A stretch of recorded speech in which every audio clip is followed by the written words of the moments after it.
PCI Media, Vancouver, BC. It's Wednesday, April 12th. Welcome back to the new PCI Daily News Roundup brought to you by CanadianInquirer.net, where you can browse for the latest news development with complete stories anytime. I'm Manny Noelawell. Thank you for joining us. We have the latest news development in the news. BC Premier Christy Clark seeks re-election. BC Premier Christy Clark kicks off her re-election campaign at the Paulus Community Centre in Vancouver last night. The Liberals have been in power since 2001 when then leader Gordon Campbell led the party to see the electoral collapse of the NDP.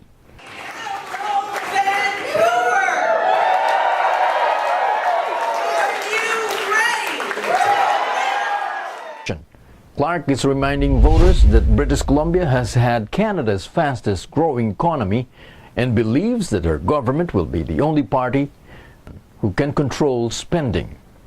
We need to control spending because you don't want us to grow government. You want us to grow this economy. Meanwhile, NDP leader John Horgan attacked Clark on social policies. He argues too many people have been left behind by a Liberal government that is out of touch after 16 years in power.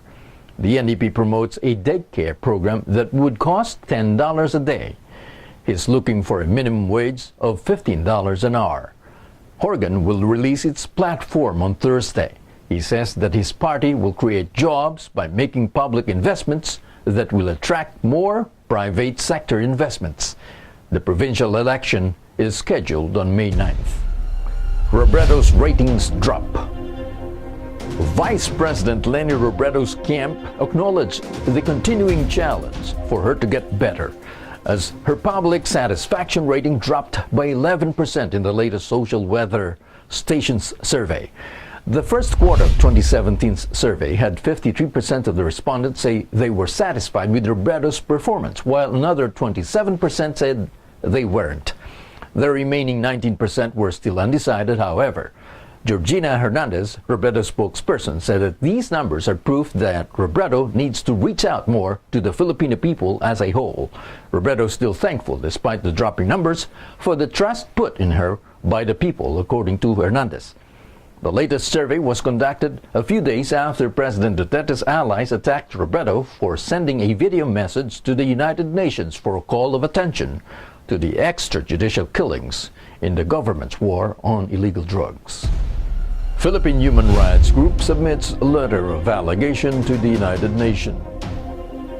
A letter of allegation has been submitted to the United Nations Special Rapporteur regarding extrajudicial, summary, or arbitrary execution. The letter was submitted by Ms. Agnes Calamard on April 10, 2017. Karapatan, the Alliance for the Advancement of People's Rights, submitted documentation for 47 victims of extrajudicial killings that took place in the Philippines under the Duterte administration. This is in line with the continuing counterinsurgency program of the government.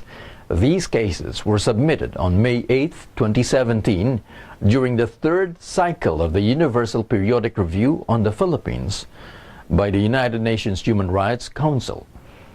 The time frame that has come under the spotlight has spanned the last 4 years of the Aquino administration to the first few months of the Duterte administration.